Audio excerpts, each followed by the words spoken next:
forget about quantum mechanics for a second, forget about all of our physical theories.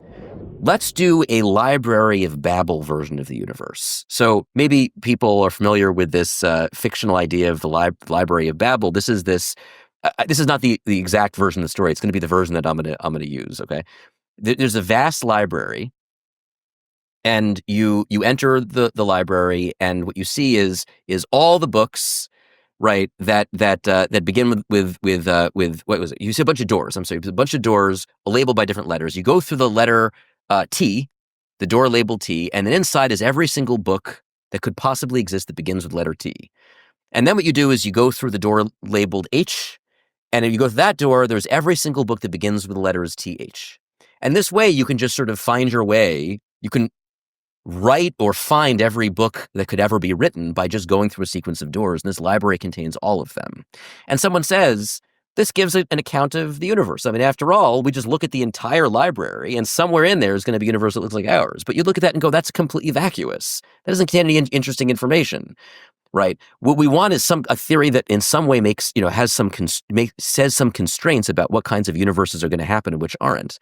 And two of the problems of the many worlds approach is that it contains so many different kinds of universes that are so radically different. And one of the when you read about people who write about the many worlds interpretation, I mean, in the last podcast I did with you, Curt, I had this long explanation of the problems of the many worlds approach.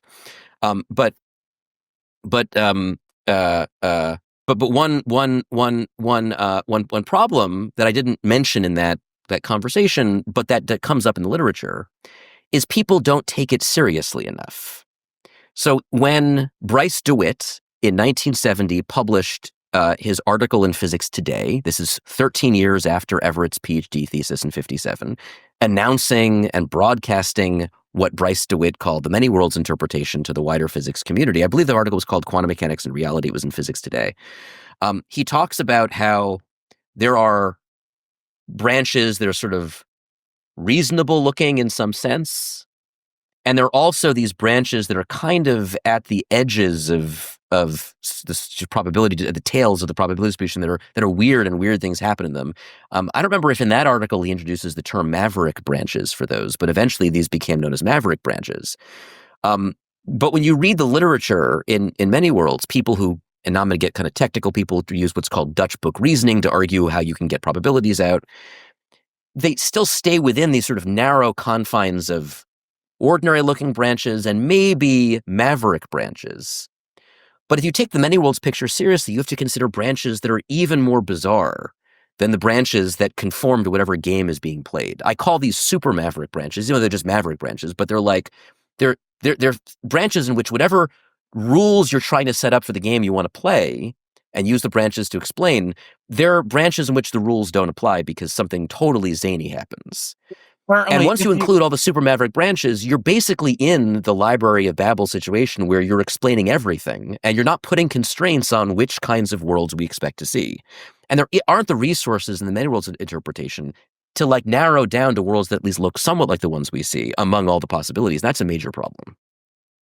So certainly I agree that if a theory doesn't rule anything out, if it doesn't tell us that anything is impossible or at least, vanishingly unlikely, then it's vacuous, right? Then it's not doing anything for us, right? And this is why this is part of why I have never been a hardcore many worlder, right? I will use it pedagogically when it is useful for me. One example of where I found it, indispensable is when I am teaching quantum computing, right? And I need to explain how, it is possible to take a qubit, do what we call a C NOT gate, a controlled NOT gate, right?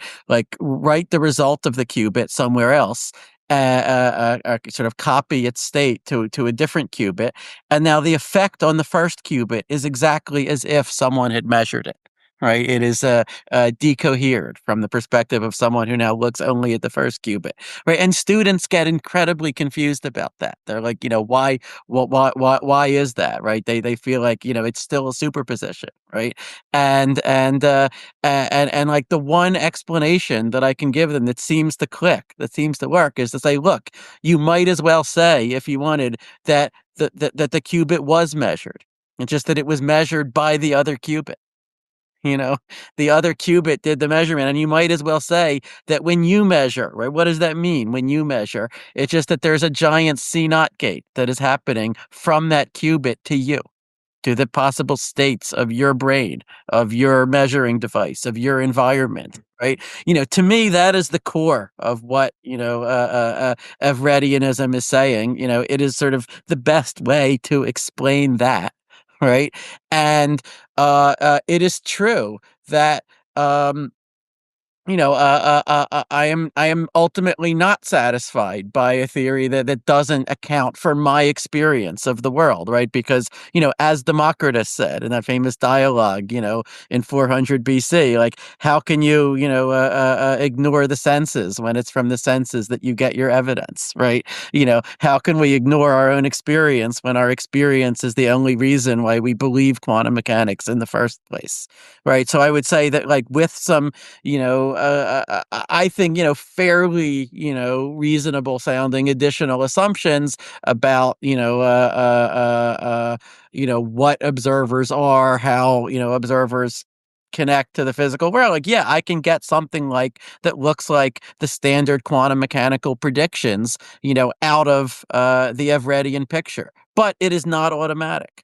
I agree that it's not automatic. I don't believe any of the so-called derivations of the Born rule, of the probabilities from many worlds, for neither Everett's original derivation nor any of the later ones. I feel like, they all sneak in some additional assumption. But I would also say that that's not just a problem for many worlds. I would say that in any account of quantum mechanics, at some point you're going to have this problem. Where did the Born rule come from, right? Where did probabilities come from? If you didn't want to have probabilities in your fundamental picture. Of course, Jacob, Unless you do. in your account, you do have Unless you probabilities do, in your right? fundamental picture, right? Yeah. But if you have an initially deterministic picture, then you're always going to have that problem. Yeah. So, Yeah. So it's a good reason not to have a look, deterministic picture. I I mean, it's like, I agree that yeah. there are pluses and minuses to all the different major interpretations. Then there are other ones where I only see minuses. We don't have to talk about those maybe, but that's why I don't own a car. I just take Ubers, if you like. I just drive different cars as the need arises. I could imagine some future circumstance when, I would want to use Jacob's car, right? I could imagine, if it helps with quantum Scott, you gravity, can if borrow it my helps. car whenever you want. Oh, thank you. Thank you. That's so kind of you. Look, if it helps with, understanding a quantum algorithm, I am ready to, take a ride in whichever car will get me to where I'm going, right now I don't see where, what this car is going to get me, where I couldn't already get. But, I like to keep an open mind. Let me say a couple of quick things just to Yeah. follow up about that. Yeah. Okay. So, this is one of the annoying places where I'm going to be the annoying philosopher. I'm sorry, but um, one of the things that philosophers like to do is take a claim, an idea, and really drill down on it and make sure that it really works when you follow it to all of its sort of logical conclusions.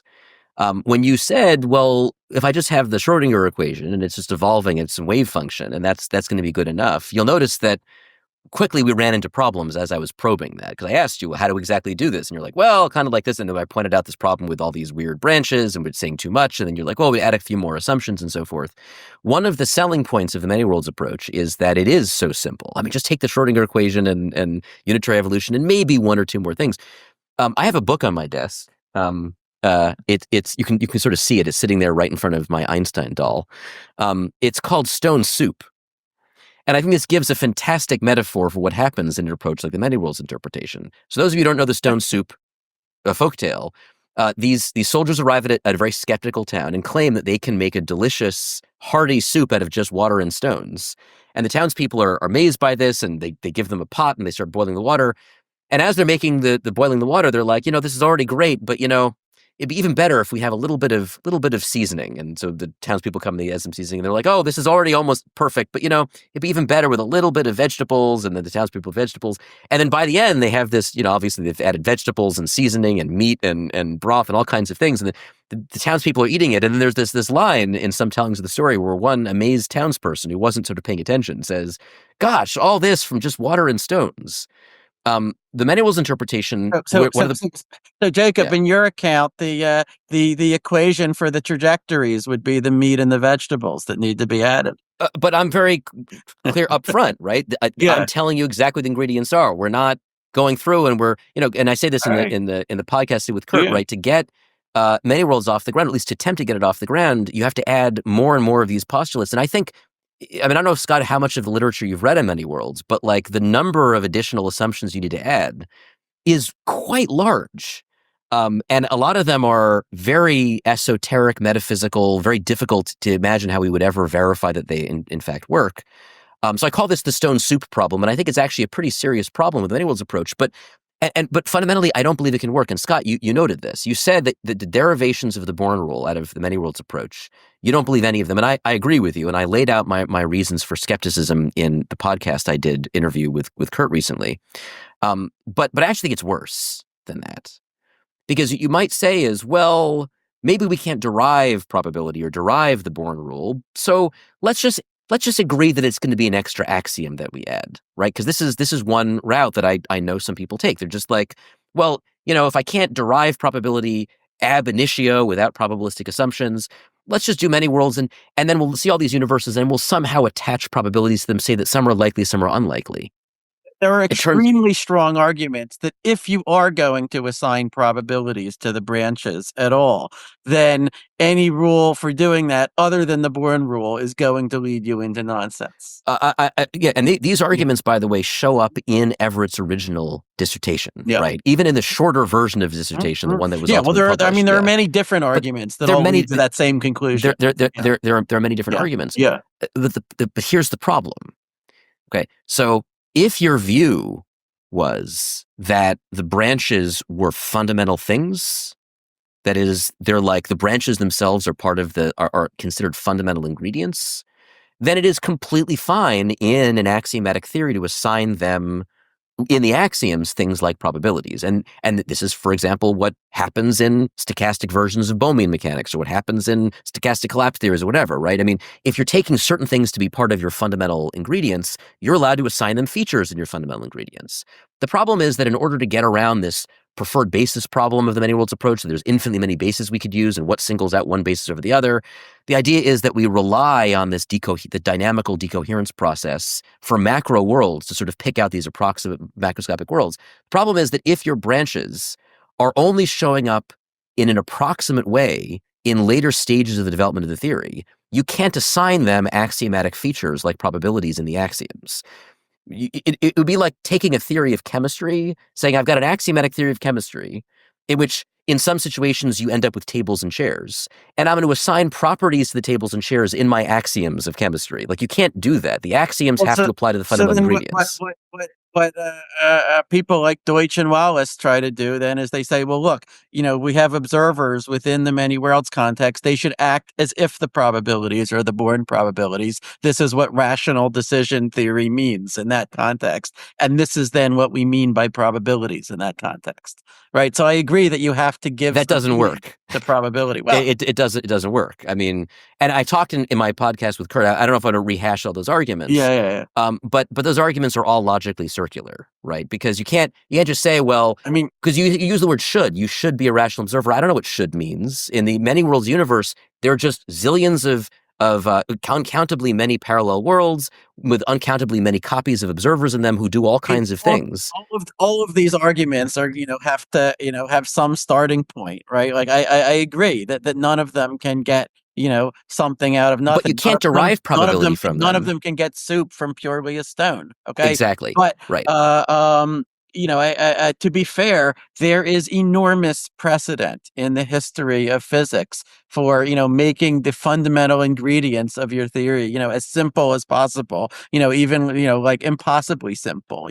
Just atoms in the void, right? Just Agreed. Yeah. a bunch of particles undergoing. So and then someone might say, okay, but this doesn't work because you don't have tables and chairs and trees in your fundamental ontology. And you say like, no, that's a misunderstanding. We don't actually need that at all. All of that is derivable. All of that is to be explained from these very simple building blocks, right? I mean, that is, I think that's the goal. Now, I agree that to explain the experience of an observer, it seems like something is missing. There's some additional ingredient that's missing. And maybe I feel like, speaking of going around in circles, and maybe we are at this point, I think one place where you and I strongly agree is that saying that